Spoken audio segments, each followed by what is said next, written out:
ಅನುದಿನ ಅನುಕ್ಷಣ ಮನೆಯಲ್ಲೂ ಕಲಿಯೋಣ, ಕಲಿಕೆಯ ಹೊಸ ಹಾದಿಯಲಿ ಜೊತೆಗೂಡಿ ಹೆಜ್ಜೆಯ ಹಾಕೋಣ, ಸಂತಸದಿ ಕಲಿಯೋಣ ನಮ್ಮ ಹೆಮ್ಮೆಯ ಈ ಕ್ಲಾಸಿನಲ್ಲಿ. Yes sir. Yes teacher. Present ma'am. ಆತ್ಮೀಯ ವಿದ್ಯಾರ್ಥಿಗಳೇ, 6ನೇ ತರಗತಿಯ ಸಮಾಜ ವಿಜ್ಞಾನ ತರಗತಿಗೆ ತಮಗೆಲ್ಲರಿಗೂ ಆತ್ಮೀಯವಾದ ಸ್ವಾಗತ. ಮೊದಲನೇ ಪಾಠ ಇತಿಹಾಸ ಪರಿಚಯದ ಬಗ್ಗೆ ನಾವು ಇವತ್ತು ತಿಳ್ಕೊಳ್ತಾ ಇದ್ದೀವಿ. ಎಲ್ಲರೂ ಸಿದ್ಧರಿದ್ದೀರಲ್ವ ಮಕ್ಕಳೇ? ನೋಡಿ, ಇಲ್ಲಿ ನಿಮಗೆ ಒಂದು ಚಿತ್ರವನ್ನು ತೋರಿಸ್ತಾ ಇದ್ದೀನಿ. ಈ ಚಿತ್ರದಲ್ಲಿ ಏನು ಕಾಣಿಸ್ತಾ ಇದೆ? ಇಲ್ಲಿ ಬೆಂಕಿ ಇದೆ, ಇಲ್ಲಿ ಒಂದು ಮಗು ಇದೆ. ಈ ಹುಡುಗಿ ಬೆಂಕಿಯನ್ನು ಮುಟ್ಟೋದಿಲ್ಲ. ಯಾಕೆ ಮುಟ್ಟೋದಿಲ್ಲ? ಆಕೆ ಆ ಬೆಂಕಿಯನ್ನು ಮುಟ್ಟಿ ಅದರ ಸುಟ್ಟಂತಹ ಅನುಭವ ಆಕೆಗಿರಬಹುದು, ಅದರ ನೆನಪು ಅಥವಾ ಆ ಒಂದು ಜ್ಞಾಪಕ ಶಕ್ತಿಯಿಂದ ಆಕೆ ಏನು ಮಾಡ್ತಾ ಇದ್ದಾಳೆ? ಆ ಬೆಂಕಿಯನ್ನು ಮುಟ್ತಾ ಇಲ್ಲ. ಸೊ ಅಂದರೆ ನಮಗಿಲ್ಲಿ ಅನುಭವ ಮತ್ತು ಜ್ಞಾಪಕ ಶಕ್ತಿಗಳೇನಾದರೂ ನಮಗಿರಲಿಲ್ಲ ಅಂದರೆ ನಾವೇನು ಮಾಡ್ತಾ ಇದ್ವಿ? ಮಾಡಿದ ತಪ್ಪುಗಳನ್ನೇ ಏನು ಮಾಡ್ತಾ ಇದ್ವಿ? ಪದೇ ಪದೇ ಮಾಡ್ತಾ ಇದ್ವಿ. ಹಾಗಾಗಿ ಒಬ್ಬ ವ್ಯಕ್ತಿ ಅಭಿವೃದ್ಧಿಯನ್ನು ಹೊಂದಬೇಕು ಅಂದರೆ ಅವನ ಹಿಂದಿನ ನೆನಪುಗಳು, ಆ ನೆನಪುಗಳ ಅನುಭವ ಮುಖ್ಯ ಅಲ್ವಾ ಮಕ್ಕಳೇ? ನೋಡಿ, ಒಬ್ಬ ವ್ಯಕ್ತಿಗೆ ಆತನ ನೆನಪುಗಳು ತುಂಬ ಮುಖ್ಯ ಆದಮೇಲೆ ಒಂದು ರಾಜ್ಯ, ಒಂದು ರಾಷ್ಟ್ರ ಅಭಿವೃದ್ಧಿಯನ್ನು ಹೊಂದಬೇಕು ಅಂದರೆ ಆ ರಾಷ್ಟ್ರಕ್ಕೆ, ಆ ರಾಜ್ಯಕ್ಕೆ ಸಂಬಂಧಪಟ್ಟಂತಹ ನೆನಪುಗಳು, ಅನುಭವಗಳು ಎಷ್ಟು ಮುಖ್ಯವಾಗ್ತವಲ್ವ? ಹಾಗಾದರೆ ಇಂದಿನ ಅನುಭವಗಳನ್ನೆಲ್ಲ ನಮಗೆ ತಿಳಿಸ್ಕೊಡುವಂತಹ ಅಧ್ಯಯನ ವಿಭಾಗ ಯಾವುದು? ಅದುವೇ ಇತಿಹಾಸ. ವಿದ್ಯಾರ್ಥಿಗಳೇ, ನಾವು ಇಂದಿನ ತರಗತಿಯಲ್ಲಿ ಇತಿಹಾಸದ ಪರಿಕಲ್ಪನೆಯನ್ನು ತಿಳ್ಕೊಳ್ತಾ ಇದ್ದೀವಿ, ಇತಿಹಾಸದ ಮಹತ್ವವನ್ನು ತಿಳ್ಕೊಳ್ತಾ ಇದ್ದೀವಿ. ಅದೇ ರೀತಿಯಾಗಿ ಇತಿಹಾಸಕ್ಕೆ ಬೇಕಾದಂತಹ ಆಧಾರಗಳನ್ನು ತಿಳ್ಕೊಳ್ತಾ ಇದ್ದೀವಿ. ಜೊತೆಗೆ ಭಾರತದ ಇತಿಹಾಸಕ್ಕೆ ಕೊಡುಗೆ ನೀಡಿದಂತಹ ಕೆಲವು ಯುರೋಪಿಯನ್ನರ ಬಗ್ಗೆನೂ ಕೂಡ ನಾವು ತಿಳ್ಕೊಳ್ತಾ ಇದ್ದೀವಿ. ಮೊದಲನೇದಾಗಿ ಇತಿಹಾಸ ಅಂದರೆ ಏನು?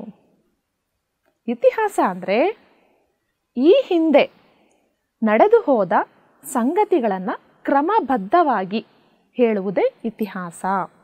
ಏನು ಕ್ರಮಬದ್ಧತೆ ಅಂದರೆ?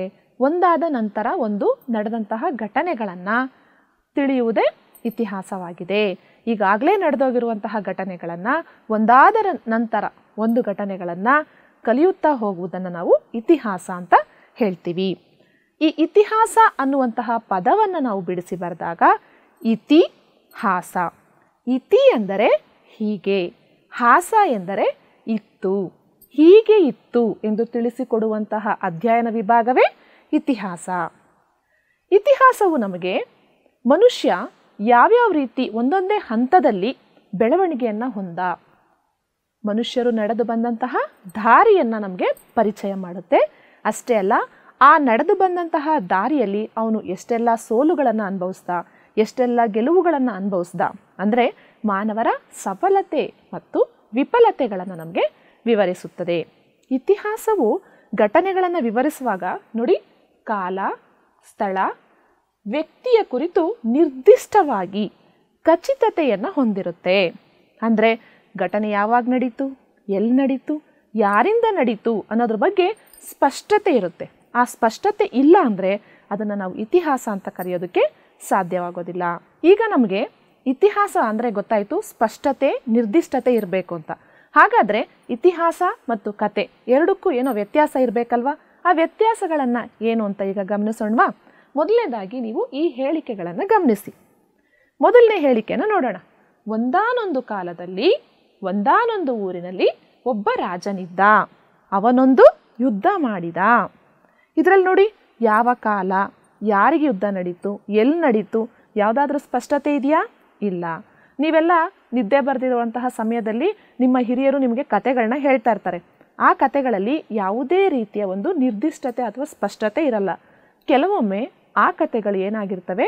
ಕಲ್ಪನೆಗಳು ಮಾತ್ರ ಆಗಿರ್ತವೆ. ಎರಡನೇ ಹೇಳಿಕೆಯನ್ನು ಈಗ ಗಮನಿಸೋಣ. ಸಾಮಾನ್ಯ ಶಕಪೂರ್ವ 261ರಲ್ಲಿ ಪಾಟಲಿಪುತ್ರದಲ್ಲಿ ಆಳುತ್ತಿದ್ದ ಅಶೋಕನೆಂಬ ರಾಜನು ಕಳಿಂಗ ಯುದ್ಧ ಮಾಡಿದನು. ನೋಡಿ, ಇಲ್ಲಿ ಯಾವಾಗ ಯುದ್ಧ ಮಾಡಿದ್ದು? ಸಾಮಾನ್ಯ ಶಕಪೂರ್ವ 261ರಲ್ಲಿ.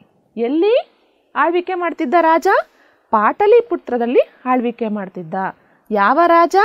ಅಶೋಕನೆಂಬ ರಾಜ ಯಾವ ಯುದ್ಧ ಮಾಡಿದ? ಕಳಿಂಗ ಯುದ್ಧ ಮಾಡಿದ. ಇದರಲ್ಲಿ ನಿರ್ದಿಷ್ಟತೆಯೂ ಇದೆ, ಸ್ಪಷ್ಟತೆಯೂ ಇದೆ. ಎಲ್ಲ ಪ್ರಶ್ನೆಗಳಿಗೂ ಕೂಡ ನಮಗೆ ಸ್ಪಷ್ಟವಾದ ಉತ್ತರಗಳು ಸಿಗ್ತಾ ಇರೋದ್ರಿಂದ ಇತಿಹಾಸ ಮತ್ತು ಕತೆಗೆ ವ್ಯತ್ಯಾಸಗಳಿವೆ. ಕತೆಯು ಕಲ್ಪನೆಯಾಗಿದ್ದರೆ ಇತಿಹಾಸವು ಸತ್ಯವಾದ ಘಟನೆಗಳನ್ನು ಒಳಗೊಂಡಿರುತ್ತದೆ. ಹಾಗಾದರೆ ನಾವು ಇತಿಹಾಸವನ್ನು ಏಕೆ ಓದಬೇಕು? ನಮ್ಮ ಪೂರ್ವಿಕರು ಕೈಗೊಂಡಿರುವಂತಹ ಎಷ್ಟೋ ತೀರ್ಮಾನಗಳು ಮತ್ತು ಆ ತೀರ್ಮಾನಗಳಿಂದ ಅವರು ಅನುಭವಿಸಿದಂತಹ ಸುಖ ದುಃಖಗಳನ್ನು ತಿಳ್ಕೊಂಡು ಅವುಗಳನ್ನು ನಮ್ಮ ಜೀವನಕ್ಕೆ ಅಳವಡಿಸ್ಕೊಂಡು ನಮ್ಮ ಜೀವನದ ಅಭಿವೃದ್ಧಿಯನ್ನು ನಾವು ಸಾಧಿಸಬೇಕು ಅಂದರೆ ನಾವೇನು ಮಾಡಬೇಕು? ಇತಿಹಾಸವನ್ನು ಓದಬೇಕು. ಅಷ್ಟೇ ಅಲ್ಲ, ನಮ್ಮ ಹಿರಿಯರು, ತತ್ವಜ್ಞಾನಿಗಳು, ವಿಚಾರವಂತರು ಇದ್ದಂಥವರು ಅನೇಕ ತತ್ವಾದರ್ಶಗಳನ್ನು, ವಿಚಾರಧಾರೆಗಳನ್ನು ನಮಗೆ ಹರಿಸಿದ್ದಾರೆ. ಜೊತೆಗೆ ನಮ್ಮ ದೇಶಭಕ್ತರು, ನಮ್ಮ ದೇಶಕ್ಕೋಸ್ಕರ ಹೋರಾಟ ಮಾಡಿದಂಥವರು, ಅವರಲ್ಲಿದ್ದಂತಹ ಶೌರ್ಯ, ಪರಾಕ್ರಮ, ತ್ಯಾಗ, ಬಲಿದಾನಗಳನ್ನು ತಿಳ್ಕೋಬೇಕು ಅಂದರೆ ನಾವು ಇತಿಹಾಸವನ್ನು ಓದಬೇಕು.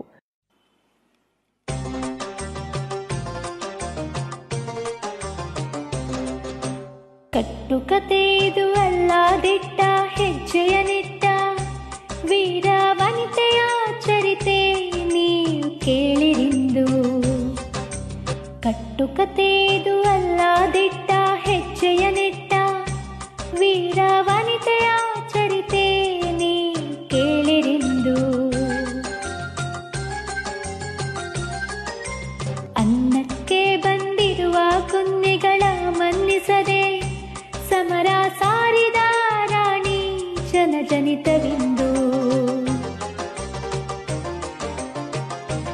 ಇನ್ನರಣ ತೀರಿಸಲು ನನಗಾಗಲಿಲ್ಲಮ್ಮ, ಈ ಒಂದೇ ಜನ್ಮದಲ್ಲಿ ಕರುನಾಡ ಒಡತಿ. ಮರು ಜನ್ಮ ನೀಡೆನಗೆ ಹೆಣ್ಣಾಗಿ ನೆಲದಿ. ಕಣ್ಮುಚ್ಚಿ ಬೇಡಿದಳು ಕಿತ್ತೂರ ಕೇಸರಿ. ನಾವು ಸ್ವತಂತ್ರ ದಿನಾಚರಣೆ, ಗಣರಾಜ್ಯೋತ್ಸವ ಆಚರಣೆ ಮಾಡುವಂತಹ ರಾಷ್ಟ್ರೀಯ ಹಬ್ಬಗಳ ಸಂದರ್ಭದಲ್ಲಿ ನಿಮಗೆ ನಿಮ್ಮ ಶಿಕ್ಷಕರು ಹೇಳಿರ್ತಾರೆ, ಕೆಲವೊಂದು ದೇಶಭಕ್ತರ ಬಗ್ಗೆ ನೀವು ತಿಳ್ಕೊಂಡಿರ್ತೀರ. ಸ್ವತಂತ್ರ ಯಾವ ರೀತಿ ಬಂತು, ಆ ಸಮಯದಲ್ಲಿ ಹೋರಾಟ ಮಾಡಿದಂಥವ್ರು, ತ್ಯಾಗ ಮಾಡಿದಂಥವ್ರು, ಬಲಿದಾನಗಳನ್ನು ಮಾಡಿದಂಥವ್ರ ಬಗ್ಗೆ ನಿಮಗೆ ಶಿಕ್ಷಕರು ತಿಳಿಸಿರ್ತಾರೆ. ಸೊ ಇವುಗಳನ್ನೆಲ್ಲ ನಾವು ತಿಳ್ಕೊಳ್ಬೇಕು ಅಂದರೆ ಇತಿಹಾಸವನ್ನು ಓದಬೇಕಾಗತ್ತೆ.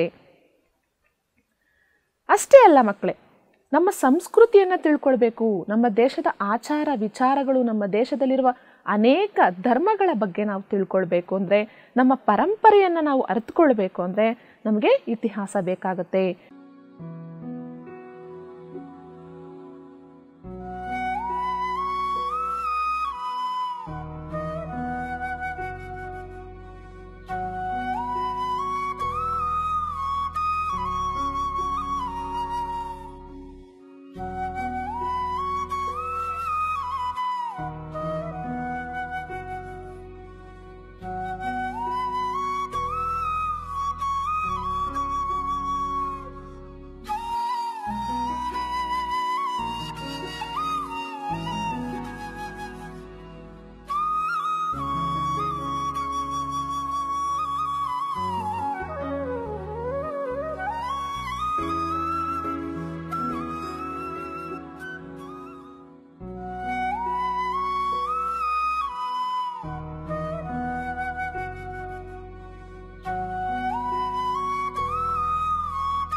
ನಮ್ಮಲ್ಲಿರುವಂತಹ ವಾಸ್ತುಶಿಲ್ಪಗಳಿರಬಹುದು, ದೇವಾಲಯಗಳಿರ್ಬೋದು, ಚೈತ್ಯಾಲಯಗಳಿರಬಹುದು, ವಿಹಾರಗಳಿರ್ಬೋದು, ಬೌದ್ಧ ವಿಹಾರಗಳಿರಬಹುದು, ಇವೆಲ್ಲವುಗಳನ್ನು ನಾವು ತಿಳ್ಕೊಳ್ಬೇಕು. ಅವುಗಳ ಒಂದು ಇತಿಹಾಸವನ್ನು, ಅವುಗಳು ಯಾರನ್ನು ಕಟ್ಟಿಸಿದ್ರು, ಯಾವಾಗ ಕಟ್ಟಿಸಿದ್ರು, ಎಲ್ಲ ವಿಚಾರಗಳನ್ನು ತಿಳ್ಕೊಳ್ಬೇಕು ಅಂದರೆ ನಮಗೇನು ಬೇಕು? ಇತಿಹಾಸವನ್ನು ಓದಬೇಕು. ಹಾಗಾದರೆ ನೋಡಿ, ಇಷ್ಟೆಲ್ಲ ಅಮೂಲ್ಯವಾದ ಇತಿಹಾಸವನ್ನು ರಚನೆ ಮಾಡೋಕ್ಕೆ ಪ್ರಾರಂಭ ಮಾಡಿದವರು ಯಾರಿರಬಹುದು, ಇತಿಹಾಸ ಅನ್ನುವಂತಹ ಕಲ್ಪನೆಯನ್ನು ತಂದವರು ಯಾರಿರಬಹುದು ಅಂದರೆ, ಇತಿಹಾಸವನ್ನು ಯಾವ ರೀತಿ ರಚನೆ ಮಾಡಬೇಕು ಅಂತ ಇಡೀ ಜಗತ್ತಿಗೆ ಮೊಟ್ಟ ಮೊದಲು ತೋರಿಸಿಕೊಟ್ಟವ್ರು ಯಾರು ಅಂದರೆ ಗ್ರೀಕ್ ದೇಶದ ಹೆರೋಡೋಟಸ್. ಆ ಕಾರಣಕ್ಕಾಗಿ ಅವರನ್ನು ಇತಿಹಾಸದ ಪಿತಾಮಹ ಅಂತಲೇ ಕರೀತಾರೆ. ಗೊತ್ತಾಯ್ತಲ್ಲ ಮಕ್ಕಳೇ ನಿಮಗೆ, ಇತಿಹಾಸದ ಪಿತಾಮಹ ಯಾರು? ಹೆರೋಡೋಟಸ್. ಮುಂದೆ ನೋಡೋಣ. ನಾವು ಇತಿಹಾಸವನ್ನು ನಂಬಬೇಕು ಅಂದರೆ ನಮಗೆ ಅದಕ್ಕೆ ಸಾಕ್ಷಿಗಳು ಬೇಕಲ್ವಾ? ಯಾವುದೋ ಒಂದು ಕಾಲದಲ್ಲಿ ಒಂದು ಘಟನೆ ನಡೀತು ಅಂದರೆ ಅದನ್ನು ತಿಳ್ಕೊಳ್ಬೇಕು ಅಂದರೆ ನಮಗೆ ಪುರಾವೆಗಳು ಬೇಕಲ್ವಾ? ವಿಜಯನಗರದ ಅರಸು ಮನೆತನದವರು ಗಣೇಶನನ್ನು ಪೂಜೆ ಮಾಡ್ತಾ ಇದ್ರು ಅಂತ ನಾವು ಹೇಳಿದ್ರೆ ನೀವು ನಂಬಲ್ಲ. ಅದೇ ನಾವು ಹಂಪಿಗೆ ಭೇಟಿ ಕೊಟ್ಟು ಅಲ್ಲಿರುವಂತಹ ಸಾಸಿವೆ ಕಾಳು ಗಣೇಶನನ್ನು ನೋಡಿದಾಗ ನಮಗೆ ಗೊತ್ತಾಗುತ್ತೆ ಅವರು ಗಣೇಶನ ಮೂರ್ತಿಯನ್ನು ಪೂಜೆ ಮಾಡ್ತಿದ್ರು ಅಂತ. ಅದಕ್ಕೆ ಸಾಕ್ಷಿ ಏನು? ಅಲ್ಲಿರುವಂತಹ ಆಧಾರ. ಹಾಗಾದರೆ ಇತಿಹಾಸವನ್ನು ರಚನೆ ಮಾಡೋದಕ್ಕೆ ನಮಗೆ ಬೇಕಾಗುವಂತಹ ಮೂಲ ಸಾಮಗ್ರಿಗಳೇ ಆಧಾರಗಳು. ಆಧಾರಗಳು ಇಲ್ಲದೆ ಇತಿಹಾಸವನ್ನು ರಚನೆ ಮಾಡೋದಕ್ಕೆ ಸಾಧ್ಯನೇ ಇಲ್ಲ. ಹಾಗಾಗಿ ಆಧಾರಗಳು ಇತಿಹಾಸದ ಜೀವಾಳಗಳು ಅಂತಲೇ ಹೇಳ್ಬೋದು. ಈಗ ನಾವು ಆಧಾರಗಳ ವಿಧಗಳನ್ನು ನೋಡೋಣ. ಆಧಾರಗಳಲ್ಲಿ 2 ವಿಧ. ಮೊದಲನೇದು ಸಾಹಿತ್ಯ ಆಧಾರಗಳು, ಎರಡನೇದು ಪುರಾತತ್ವ ಆಧಾರಗಳು. ಗೊತ್ತಾಯ್ತಲ್ಲ? ಸಾಹಿತ್ಯ ಆಧಾರಗಳು, ಪುರಾತತ್ವ ಆಧಾರಗಳು. ಸಾಹಿತ್ಯ ಆಧಾರಗಳಲ್ಲಿ 2 ವಿಧ: ಲಿಖಿತ ಸಾಹಿತ್ಯ, ಮೌಖಿಕ ಸಾಹಿತ್ಯ. ಲಿಖಿತ ಸಾಹಿತ್ಯದಲ್ಲಿ ದೇಶಿ ಸಾಹಿತ್ಯ, ವಿದೇಶಿ ಸಾಹಿತ್ಯ ಬಂದರೆ, ಮೌಖಿಕ ಸಾಹಿತ್ಯದಲ್ಲಿ ಲಾವಣಿಗಳು, ಜಾನಪದ ಕಥೆಗಳು, ಐತಿಹ್ಯಗಳು ಕೂಡ ಬರ್ತವೆ. ಅದೇ ರೀತಿ ಪುರಾತತ್ವ ಆಧಾರಗಳಲ್ಲಿ ನಾವು ಸ್ಮಾರಕಗಳು, ನಾಣ್ಯಗಳು, ಶಾಸನಗಳು ಮತ್ತು ಇತರ ಅವಶೇಷಗಳನ್ನು ತಿಳ್ಕೊಳ್ತೀವಿ. ಮೊದಲನೇದಾಗಿ ಸಾಹಿತ್ಯ ಆಧಾರಗಳಲ್ಲಿ ಲಿಖಿತ ಸಾಹಿತ್ಯವನ್ನು ನೋಡೋಣ. ಲಿಖಿತ ಸಾಹಿತ್ಯ ಅಂದರೆ ಲಿಖಿತ ಸಾಹಿತ್ಯವನ್ನು ಅಕ್ಷರಸ್ಥರಿಂದ ರಚನೆ ಮಾಡಿರ್ತಾರೆ. ಮೌಖಿಕ ಸಾಹಿತ್ಯ ಅನಕ್ಷರಸ್ಥರಿಂದ ಕೂಡ ರಚನೆ ಆಗಿರುತ್ತೆ. ನೋಡಿ, ನಾವು ಅನಕ್ಷರಸ್ಥರು ಅಂತ ಕಡೆಗಣಿಸಬಾರ್ದು. ಅವರು ಕೂಡ ಏನಿರ್ತದೆ, ಅವರಿಂದನೂ ಕೂಡ ನಮಗೆ ಇತಿಹಾಸಕ್ಕೆ ಬೇಕಾದಂತಹ ಅನೇಕ ಆಧಾರಗಳು ಸಿಗ್ತವೆ. ಮೊದಲನೇದಾಗಿ ಲಿಖಿತ ಸಾಹಿತ್ಯದಲ್ಲಿ 2 ವಿಭಾಗಗಳಿವೆ. ಒಂದು ದೇಶಿ ಸಾಹಿತ್ಯ, ಇನ್ನೊಂದು ವಿದೇಶಿ ಸಾಹಿತ್ಯ. ಏನು ದೇಶಿ ಸಾಹಿತ್ಯ ಅಂದರೆ ನಮ್ಮ ದೇಶದ ಕವಿಗಳಿಂದ, ನಮ್ಮ ದೇಶಿಗರಿಂದಲೇ ರಚನೆಯಾದಂತಹ ಸಾಹಿತ್ಯವನ್ನು ನಾವು ದೇಶಿ ಸಾಹಿತ್ಯ ಅಂತ ಕರಿತೀವಿ. ವಿದೇಶಿ ಸಾಹಿತ್ಯ ಅಂದರೆ ವಿದೇಶಿಗರಿಂದ ರಚನೆಯಾದಂತಹ ಸಾಹಿತ್ಯ. ದೇಶಿ ಸಾಹಿತ್ಯಕ್ಕೆ ಉದಾಹರಣೆಯನ್ನು ನೋಡೋದಾದರೆ ಕೌಟಿಲ್ಯನ ಅರ್ಥಶಾಸ್ತ್ರವನ್ನು ನಾವು ಉದಾಹರಣೆಯಾಗಿ ಕೊಡಬಹುದು. ಪಂಪ, ಆದಿಕವಿ ಪಂಪ ಬರೆದಂತಹ ವಿಕ್ರಮಾರ್ಜುನ ವಿಜಯವನ್ನು ನಾವು ಉದಾಹರಣೆಯಾಗಿ ಕೊಡಬಹುದು. ಇನ್ನು ಅನೇಕ ಕೃತಿಗಳನ್ನು ನಾವು ಉದಾಹರಣೆಯಾಗಿ ನೋಡ್ಬೋದಾಗಿದೆ. ವಿದೇಶಿ ಸಾಹಿತ್ಯವನ್ನು ನೋಡೋದಾದರೆ ಮೆಗಸ್ತನಿಸ್ ಬರೆದಂತಹ ಇಂಡಿಕಾ, ಪಾಹಿಯಾನ ಬರೆದಿರುವಂತಹ ಗೋಕೋಕಿ ನಮಗೆ ಆಧಾರಗಳಾಗಿ ದೊರೆತಿವೆ. ಇದು ನಮ್ಮ ಲಿಖಿತ ಸಾಹಿತ್ಯವಾದರೆ, ಮುಂದೆ ನೋಡೋಣ ಮೌಖಿಕ ಸಾಹಿತ್ಯ. ಮೌಖಿಕ ಸಾಹಿತ್ಯ ಅಂದರೆ ಬಾಯಿಯಿಂದ ಬಾಯಿಗೆ ಹರಿದು ಬಂದಂತಹ ಸಾಹಿತ್ಯ. ಅದರಲ್ಲಿ ಲಾವಣಿಗಳು, ಜಾನಪದ ಕಥೆಗಳು, ಐತಿಹ್ಯಗಳು. ಲಾವಣಿಗಳು ಅಂದರೆ ಹಾಡಿನ ರೂಪದಲ್ಲಿ ಕಥೆಗಳನ್ನು ಹಾಡಿನ ರೂಪದಲ್ಲಿ ಹಾಡ್ತಾ ಇದ್ರು. ಅದೇ ರೀತಿ ಜಾನಪದ ಕಥೆಗಳು ಕೂಡ ಕಥೆಗಳ ರೂಪದಲ್ಲಿ ಇರ್ತಾ ಇದ್ವು. ಐತಿಹ್ಯಗಳು ಅಂದರೆ ಯಾವುದಾದರೂ ಒಂದು ಸ್ಥಳಕ್ಕೆ ಸಂಬಂಧಪಟ್ಟಂತೆ ಅಲ್ಲಿರುವಂತಹ ಆಚಾರ ವಿಚಾರಗಳನ್ನು ನಾವು ಮುಂದುವರಿಸ್ಕೊಂಡು ಬಂದಿರ್ತೀವಲ್ವ, ಅವುಗಳನ್ನು ಐತಿಹ್ಯಗಳು ಅಂತ ಕರಿತೀವಿ. ಸೊ ಇವು ಮೌಖಿಕ ಸಾಹಿತ್ಯಕ್ಕೆ ಉದಾಹರಣೆಗಳು. ಮುಂದೆ ನೋಡೋಣ ಪುರಾತತ್ವ ಆಧಾರಗಳ ವಿಧಗಳು. ಪುರಾತತ್ವ ಆಧಾರಗಳಲ್ಲಿ ಯಾವ್ದ್ಯಾವ್ದು ಬರುತ್ತೆ ಅಂದರೆ ಸ್ಮಾರಕಗಳು, ನಾಣ್ಯಗಳು, ಶಾಸನಗಳು ಮತ್ತು ಇತರ ಅವಶೇಷಗಳು. ಸ್ಮಾರಕಗಳು ಅಂದರೆ ಹಿಂದಿನ ಒಂದು ರಾಜ ಮಹಾರಾಜರುಗಳು ಕಟ್ಟಿಸಿರುವಂತಹ ದೇವಾಲಯಗಳಿರಬಹುದು, ವಿಹಾರಗಳಿರಬಹುದು, ಮಸೀದಿಗಳಿರ್ಬೋದು, ಚರ್ಚ್ಗಳಿರಬಹುದು, ಗುಮ್ಮಟಗಳಿರ್ಬೋದು, ಇವುಗಳೆಲ್ಲವನ್ನೂ ಕೂಡ ನಾವು ಸ್ಮಾರಕಗಳು ಅಂತ ಕರಿತೀವಿ. ನಾಣ್ಯಗಳು ಅಂದರೆ ಆಗಿನ ಕಾಲದಲ್ಲಿ ಬಳಕೆ ಮಾಡ್ತಾ ಇದ್ದಂತಹ ನಾಣ್ಯಗಳು, ಅವುಗಳ ಮೇಲೆ ಬಳಸ್ತಾ ಇದ್ದಂತಹ ಚಿತ್ರಗಳು, ಇವೆಲ್ಲವೂ ಕೂಡ ನಮಗೆ ಆಗಿನ ಕಾಲದ ಒಂದು ಸಾಮಾಜಿಕ ಸ್ಥಿತಿಗತಿಗಳನ್ನು ತಿಳ್ಕೊಳ್ಳೋದಕ್ಕೆ ಸಹಾಯ ಆಗುತ್ತೆ.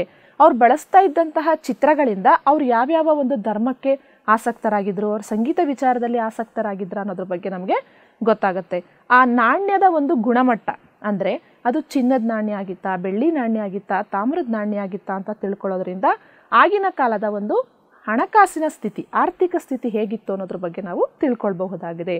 ಅದೇ ರೀತಿ ಶಾಸನಗಳು.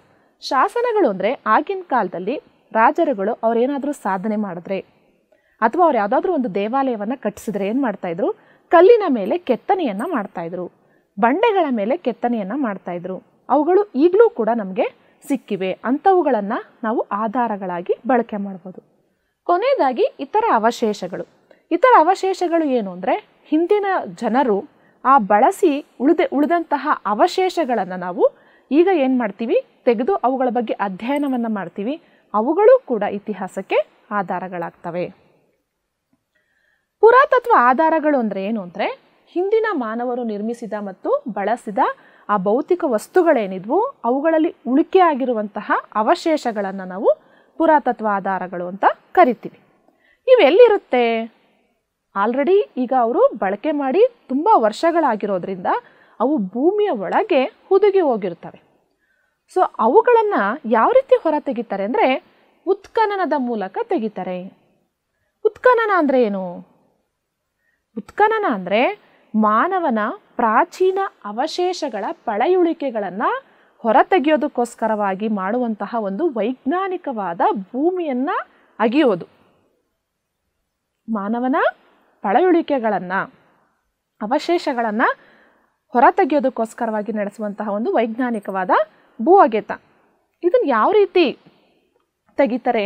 ತೆಗಿಬೇಕಾದ್ರೆ ಬಳಸುವಂತಹ ವಸ್ತುಗಳು ಯಾವುದು ಅಂದರೆ, ಬ್ರಷ್ ಬಳಸ್ತಾರೆ, ಕರಣೆ, ಚಾಕು, ಮರದ ದಬ್ಬಳ ಮುಂತಾದ ವಸ್ತುಗಳನ್ನು ಬಳಕೆ ಮಾಡಿ ಯಾವೆಲ್ಲ ವಸ್ತುಗಳನ್ನು ಹೊರ ತೆಗಿತಾರೆ ಅಂದರೆ, ಮಡಕೆ ಚೂರುಗಳನ್ನು ತೆಗಿತಾರೆ. ಆಗಿನ ಕಾಲದಲ್ಲಿ ಬಳಕೆ ಮಾಡ್ತಾ ಇದ್ದಂತಹ ಮಡಕೆ ಚೂರುಗಳನ್ನು ನಾವು ಎಷ್ಟು ವರ್ಷಗಳ ಹಿಂದಿನವು, ಏನಕ್ಕೆ ಬಳಕೆ ಮಾಡ್ತಾಯಿದ್ರು, ಯಾವ ರೀತಿಯ ಮಡಕೆಗಳನ್ನ ಬಳಕೆ ಮಾಡ್ತಾಯಿದ್ರು ಅಂತ ನಾವು ತಿಳ್ಕೊಳ್ಬಹುದಾಗಿದೆ. ಜೊತೆಗೆ ನಮಗೆ ನಾಣ್ಯಗಳು ಕೂಡ ಸಿಗ್ತವೆ, ಮಣಿಗಳು ಸಿಗುತ್ತೆ, ಹರಳುಗಳು ಸಿಗುತ್ತೆ, ಎಲುಬುಗಳು, ಪ್ರಾಣಿಗಳಿರ್ಬೋದು, ಮನುಷ್ಯರಿರ್ಬೋದು, ಅವರ ಮೂಳೆಗಳು, ಇವೆಲ್ಲವೂ ಕೂಡ ನಮಗೆ ಪುರಾತತ್ವ ಆಧಾರಗಳಾಗ್ತವೆ. ಇವೆಲ್ಲವೂ ನಮಗೆ ಯಾವ ಒಂದು ವೈಜ್ಞಾನಿಕವಾದ ಅಧ್ಯಯನದಿಂದ ಸಿಗುತ್ತೆ? ವೈಜ್ಞಾನಿಕವಾದ ಭೂ ಅಗೆತ, ಉತ್ಖನನದಿಂದ ನಮಗೆ ಇವೆಲ್ಲ ಸಿಗುತ್ತೆ. ಮುಂದೆ ನೋಡೋಣ, ಯುರೋಪಿಯನ್ನರು ಪರಿಚಯಿಸಿದಂತಹ ಭಾರತದ ಇತಿಹಾಸ. ಹಾಗಾದರೆ ನಮ್ಮ ಭಾರತೀಯರು ಇತಿಹಾಸವನ್ನು ಓದೇ ಇರಲಿಲ್ವಾ? ಇತಿಹಾಸವನ್ನು ತಿಳಿಯೋದಕ್ಕೆ ಪ್ರಯತ್ನನೇ ಮಾಡಿರಲಿಲ್ವಾ? ಮಾಡಿದರು.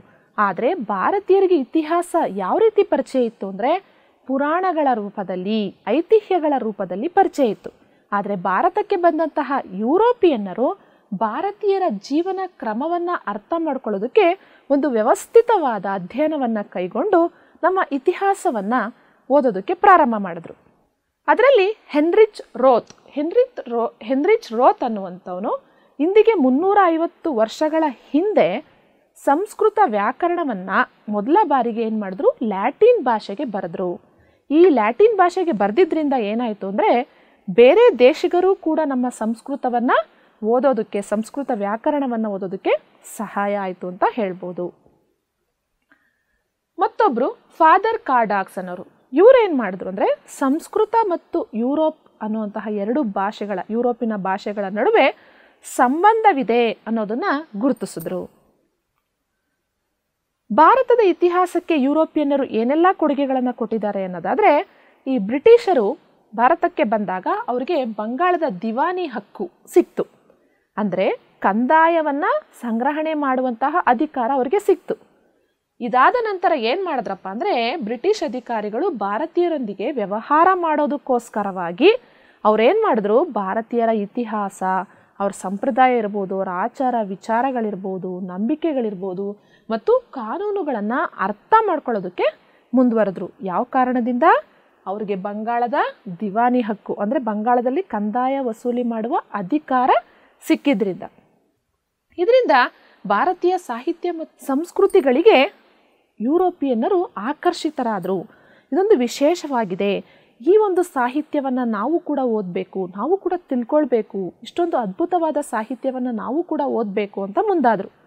ಇದರ ಪರಿಣಾಮವಾಗಿ ಮನುಸ್ಮೃತಿ ಇರ್ಬೋದು, ಭಗವದ್ಗೀತೆ ಇರ್ಬೋದು, ಏನಾಯಿತು, ಇಂಗ್ಲೀಷ್ಗೆ ಅನುವಾದಗೊಂಡವು, ಅಂದರೆ ಟ್ರಾನ್ಸ್ಲೇಟ್ ಆಯಿತು.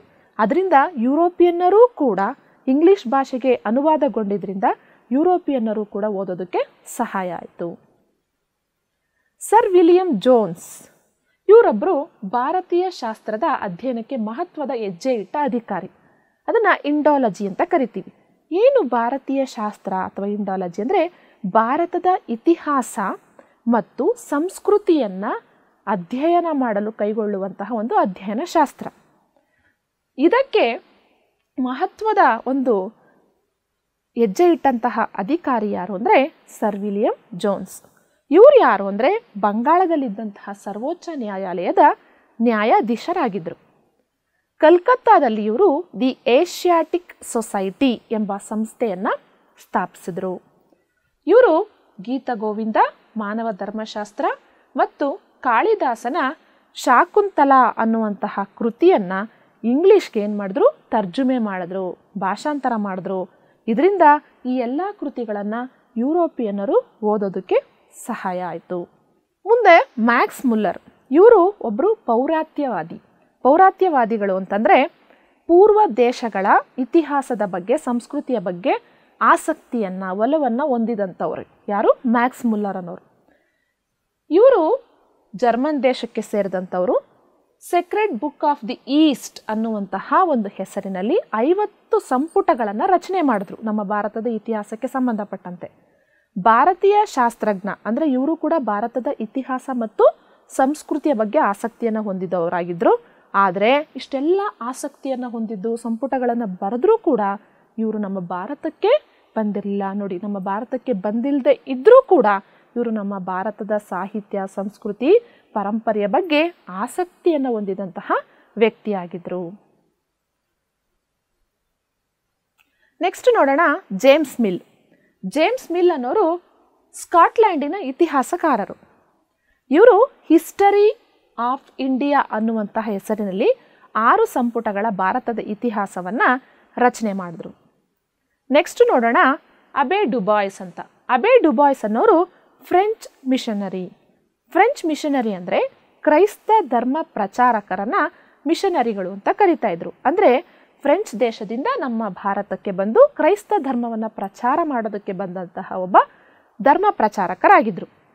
ಇವರು ಶ್ರೀರಂಗಪಟ್ಟಣ ಬಳಿಯ ಗಾಂಜಾಮ್ಗೆ ಬಂದು ನೆಲೆಸಿದ್ರು. ಇವರನ್ನು ಜನರು ದೊಡ್ಡ ಸ್ವಾಮಿಯವರು ಅಂತಲೇ ಕರಿತಾ ಇದ್ರು. ಯಾಕೆಂದರೆ ಇವರು ಒಬ್ಬರು ಸನ್ಯಾಸಿಯಂತೆ ಅಲ್ಲಿನ ಒಂದು ಸ್ಥಳೀಯ ಸಂಸ್ಕೃತಿಯನ್ನು ಅನುಸರಿಸಿ ಬದುಕ್ತಾ ಇದ್ರು. ಅದಕ್ಕೋಸ್ಕರ ಜನರೆಲ್ಲರೂ ಇವರನ್ನು ದೊಡ್ಡ ಸ್ವಾಮಿಯವರು ಅಂತಲೇ ಕರಿತಾ ಇದ್ರು. ಇವರು ಬರೆದಂತಹ ಕೃತಿ ಯಾವುದು ಅಂದರೆ Hindu manners, customs and ceremonies. ಇವರು ನಮ್ಮ ಒಂದು ಹಬ್ಬ ಹರಿದಿನಗಳಿರಬಹುದು, ಪೂಜೆಗಳು ಪುನಸ್ಕಾರಗಳಿರಬಹುದು, ಆಚಾರ ವಿಚಾರಗಳಿರ್ಬೋದು, ಇವೆಲ್ಲವುಗಳ ಮೇಲೆ ಹೆಚ್ಚು ಒಲವನ್ನು ಹೊಂದಿದವರಾಗಿದ್ದರು. ಇಷ್ಟೇನಾ ನಮ್ಮ ಭಾರತದ ಇತಿಹಾಸದ ಮೇಲೆ ಭಾರತದ ಇತಿಹಾಸಕ್ಕೆ ಆಸಕ್ತರಾಗಿದ್ದಂಥವರು ಯುರೋಪಿಯನ್ನರು ಅಂದರೆ ಇನ್ನೂ ಅನೇಕ ಯುರೋಪಿಯನ್ನರು ಭಾರತದ ಚರಿತ್ರೆಯನ್ನು ವಿವಿಧ ಘಟ್ಟಗಳಲ್ಲಿ ನಮಗೆ ಪರಿಚಯಿಸಿದ್ದಾರೆ. ಅದರಲ್ಲಿ ಎಲ್ಫಿನ್ಸ್ಟನ್, ಕೋಲ್ಬ್ರೂಕ್, ಕನ್ನಿಂಗ್ಹ್ಯಾಮ್, ಈಲಿಯಟ್ ಮತ್ತು ಡಾಸನ್, ಫ್ರಾನ್ಸಿಸ್ ಮತ್ತು Buchanan, colonel Wilks, Mackenzie, BL Rice, Fleet ಇವರೆಲ್ಲರೂ ಕೂಡ ಭಾರತದ ಚರಿತ್ರೆಯನ್ನು ವಿವಿಧ ಘಟ್ಟಗಳಲ್ಲಿ ನಮಗೆ ಪರಿಚಯವನ್ನು ಮಾಡಿಕೊಟ್ಟಿದ್ದಾರೆ. ನೀವು ನಿಮ್ಮ ಪಠ್ಯಪುಸ್ತಕಗಳಲ್ಲಿ ಇಸವಿಗಳನ್ನು ಓದಬೇಕಾದ್ರೆ ಯಾವ ರೀತಿ ಓದಬೇಕು ಅನ್ನೋದಕ್ಕೆ ಇಲ್ಲಿ 2 ಪ್ರಮುಖವಾದ ಅಂಶಗಳಿದ್ದಾವೆ. ಮೊದಲನೇದಾಗಿ ಸ ಶ ಪು ಅಂತಿದ್ರೆ ಅದರ ಪೂರ್ಣ ವಿಸ್ತಾರ ರೂಪ ಏನು ಅಂದರೆ ಸಾಮಾನ್ಯ ಶಕ ಪೂರ್ವ. ಇದನ್ನು ನಾವು ಮೊದಲು ಕ್ರಿಸ್ತ ಪೂರ್ವ ಅಂತ ಕರಿತಿದ್ವಿ. ಕ್ರಿಸ್ತ ಪೂರ್ವದ ಬದಲಾಗಿ ಈಗ ಸ ಶ ಪು ಅಂತಿರುತ್ತೆ. ಅದನ್ನು ನೀವು ಯಾವ ರೀತಿ ಓದಬೇಕು ಅಂದರೆ ಸಾಮಾನ್ಯ ಶಕ ಪೂರ್ವ ಅಂತ ಓದಬೇಕು. ನಂತರ ಸ ಶ ಅನ್ನೋದು ಕ್ರಿಸ್ತ ಶಕದ ಬದಲಾಗಿ ಇದೆ. ಇದರ ಪೂರ್ತಿ ವಿಸ್ತಾರ ರೂಪ ಏನು ಅಂದರೆ ಸಾಮಾನ್ಯ ಶಕ. ಅಂದರೆ ನೀವು ಇಸವಿಗಳನ್ನು ಓದಬೇಕಾದ್ರೆ ಈ 2 ಅಂಶಗಳನ್ನು ಗಮನದಲ್ಲಿಟ್ಕೋಬೇಕು. ನೋಡಿ ಮಕ್ಕಳೇ, ಈ ಪಾಠದಲ್ಲಿ ಕೆಲವೊಂದು ಹೊಸ ಪದಗಳನ್ನು ನಾವು ಪರಿಚಯ ಮಾಡ್ಕೊಂಡ್ವಿ. ಅದರಲ್ಲಿ 4 ಪ್ರಮುಖ ಒಂದು ಪದಗಳನ್ನು ಈಗ ನಾವು ತಿಳ್ಕೊಳ್ಳೋಣ. ಮೊದಲನೇದಾಗಿ ಜೆಸೂಟ್ಗಳು ಅಂತ ಹೇಳಿದ್ವಿ. ಜೆಸೂಟ್ಗಳು ಅಂದರೆ ಇಗ್ನೇಷಿಯಸ್ ಲಯಾಲಾ ಅನ್ನೋನು ಪ್ಯಾರಿಸ್ನಲ್ಲಿ ಒಂದು ಜೀಸಸ್ ಸಂಘವನ್ನು ಕಟ್ಟಿರ್ತಾನೆ. ಆ ಸಂಘದ ಸದಸ್ಯರುಗಳೇ ಜೆಸೂಟ್ಗಳು. ಅರ್ಥ ಆಯ್ತಲ್ಲ? Next missionary. ನಾವು ಅಬೆ ಡುಬಾಯ್ಸ್ ಬಗ್ಗೆ ತಿಳ್ಕೊಬೇಕಾದ್ರೆ ನೋಡಿದ್ವಿ, ಅವರೊಬ್ಬರು ಫ್ರೆಂಚ್ ಮಿಷನರಿ ಆಗಿದ್ದರು. ವಿದೇಶಗಳಲ್ಲಿ ಕ್ರೈಸ್ತ ಧರ್ಮದ ಪ್ರಚಾರಕ್ಕೋಸ್ಕರವಾಗಿ ಕಳುಹಿಸಲ್ಪಡುತ್ತಿದ್ದಂತಹ ಧರ್ಮ ಪ್ರಚಾರಕರನ್ನ ಮಿಷನರಿಗಳು ಅಂತ ಕರೀತಿದ್ರು. ಭಾರತೀಯ ಶಾಸ್ತ್ರ ಅಂದರೆ ಭಾರತದ ಇತಿಹಾಸ ಮತ್ತು ಸಂಸ್ಕೃತಿಯನ್ನು ಕುರಿತು ಅಧ್ಯಯನ ನಡೆಸುವಂತಹ ಒಂದು ಶಾಸ್ತ್ರಕ್ಕೆ ಭಾರತೀಯ ಶಾಸ್ತ್ರ ಅಂತ ಕರೀತಾರೆ. ಪೌರಾತ್ಯವಾದಿ ಅಂದರೆ ಪೂರ್ವ ದೇಶಗಳ ಇತಿಹಾಸ ಮತ್ತು ಸಂಸ್ಕೃತಿ, ಆಧ್ಯಾತ್ಮ ಮುಂತಾದವುಗಳ ಬಗ್ಗೆ ಹೆಚ್ಚು ಆಸಕ್ತಿಯನ್ನು ಹೊಂದಿದಂತಹ ಯುರೋಪಿನ ವಿದ್ವಾಂಸರುಗಳಿಗೆ ಏನಂತ ಕರೀತಾ ಇದ್ರು?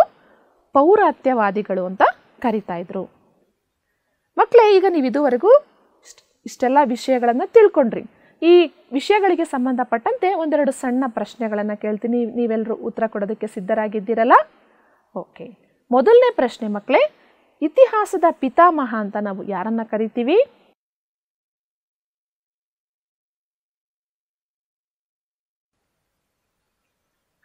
ಸರಿಯಾದ ಉತ್ತರ ಮಕ್ಕಳೇ. ಯಾರು ಇತಿಹಾಸದ ಪಿತಾಮಹ? ಹೆರೋಡೋಟಸ್, ಗ್ರೀಕ್ ದೇಶದ ಹೆರೋಡೋಟಸ್. ಏಷ್ಯಾಟಿಕ್ ಸೊಸೈಟಿಯನ್ನು ಸ್ಥಾಪಿಸಿದವರು ಯಾರು?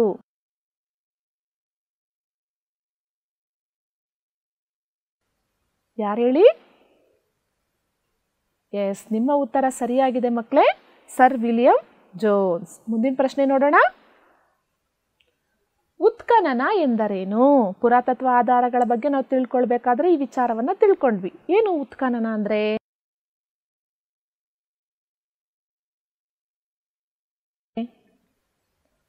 ವೈಜ್ಞಾನಿಕವಾದ ಭೂ ಅಗೆತ. ಸರಿಯಾಗಿ ಉತ್ತರ ಕೊಟ್ಟಿದ್ದೀರಾ ಮಕ್ಕಳೇ. ಮುಂದಿನ ಪ್ರಶ್ನೆ ನೋಡೋಣವಾ. ದೊಡ್ಡ ಸ್ವಾಮಿಯವರು ಎಂದು ಕರೆಯಲ್ಪಡುತ್ತಿದ್ದ ಫ್ರೆಂಚ್ ಮಿಷನರಿ ಯಾರು? ಎಸ್, ನಿಮ್ಮ ಉತ್ತರ ಸರಿಯಾಗಿದೆ ಮಕ್ಕಳೇ, Abbe Dubois. Secret book of the East ಸಂಪುಟಗಳನ್ನು ರಚಿಸಿದವರು ಯಾರು? ಯಾರು ಹೇಳಿ? ಯಾರು? Max Muller. ಮಕ್ಕಳೇ, ನೀವೆಲ್ಲರೂ ಸರಿಯಾಗಿ ಉತ್ತರ ಕೊಟ್ಟಿದ್ದೀರಾ, ಅದಕ್ಕಾಗಿ ಈ ಚಪ್ಪಾಳೆ ನಿಮಗಾಗಿ. ನಾವು ಇಂದಿನ ತರಗತಿಯಲ್ಲಿ ಇತಿಹಾಸದ ಅರ್ಥ, ಇತಿಹಾಸದ ಮಹತ್ವ, ಆಧಾರಗಳು ಮತ್ತು ಅದರ ವಿಧಗಳು, ಯುರೋಪಿಯನ್ನರು ಪರಿಚಯಿಸಿದಂತಹ ಭಾರತದ ಇತಿಹಾಸವನ್ನು ಕುರಿತು ಅಧ್ಯಯನ ಮಾಡಿದ್ದೀವಿ. ಹಾಗಾದರೆ ನಾನು ನಿಮಗೆಲ್ಲ ಒಂದು ಹೋಮ್ವರ್ಕ್ ಕೊಡ್ಲಾ ಮಕ್ಕಳೇ? ಮೊದಲನೇದಾಗಿ ಭಾರತೀಯ ನಾಣ್ಯಗಳು ಅಥವಾ ನೋಟುಗಳ ಚಿತ್ರಗಳನ್ನು ನೀವೆಲ್ಲ ಸಂಗ್ರಹ ಮಾಡಿಬಿಟ್ಟು ಅದನ್ನು ನಿಮ್ಮ ಸ್ಕ್ರಾಪ್ ಪುಸ್ತಕದಲ್ಲಿ ಅಂಟಿಸಬೇಕು. ಎರಡನೇ ಪ್ರಶ್ನೆ, ಹೆರೋಡೋಟಸ್ ಅವರನ್ನು ನಾವು ಯಾವ ಕಾರಣಕ್ಕೋಸ್ಕರವಾಗಿ ಇತಿಹಾಸದ ಪಿತಾಮಹ ಅಂತ ಕರಿತೀವಿ ಅಂತ ನಿಮ್ಮ ಹೋಮ್ವರ್ಕ್ ಬುಕ್ಕಲ್ಲಿ ಉತ್ತರ ಬರೀಬೇಕು. ಮೂರನೇ ಪ್ರಶ್ನೆ, ಲಾವಣಿ ಅಥವಾ ಜನಪದ ಗೀತೆಯನ್ನು ನಿಮ್ಮ ಹಿರಿಯರಿಂದ ಕೇಳಿ ಅದನ್ನು ನೀವು ಕಲಿತು ರಾಗಬದ್ಧವಾಗಿ ಹಾಡಿ ಅದನ್ನು ನೀವು ಆನಂದಿಸಬೇಕು. ಕೊನೆ ಪ್ರಶ್ನೆ, ನಿಮ್ಮ ವಾಸಸ್ಥಳದ ಸ್ಥಳ ಪುರಾಣವನ್ನು ನಿಮ್ಮ ಹಿರಿಯರಿಂದ ತಿಳ್ಕೊಂಡು ಅದನ್ನು ಸಂಗ್ರಹಿಸಿ ಬರಿಬೇಕು. ಬರೀತೀರಲ್ಲ ಮಕ್ಕಳೇ? ಬರೆದು ನಿಮ್ಮ ಶಿಕ್ಷಕರಿಗೆ ತೋರಿಸಿ. ವಿದ್ಯಾರ್ಥಿಗಳೇ, ಇದುವರೆಗೂ ನೀವು ಈ ಒಂದು ತರಗತಿಯನ್ನು ಸದುಪಯೋಗ ಪಡಿಸ್ಕೊಳ್ತೀರಾ ಅಂತ ಭಾವಿಸ್ತಾ ನನ್ನ ತರಗತಿಯನ್ನು ಮುಕ್ತಾಯಗೊಳಿಸ್ತಾ ಇದ್ದೀನಿ. ಶೀಲಾ MV, ಪದವೀಧರ ಪ್ರಾಥಮಿಕ ಶಾಲಾ ಶಿಕ್ಷಕಿ, ಸರ್ಕಾರಿ ಹಿರಿಯ ಪ್ರಾಥಮಿಕ ಪಾಠಶಾಲೆ, ಅಟ್ಟೂರು, ಉತ್ತರ ವಲಯ 4. ಧನ್ಯವಾದಗಳು.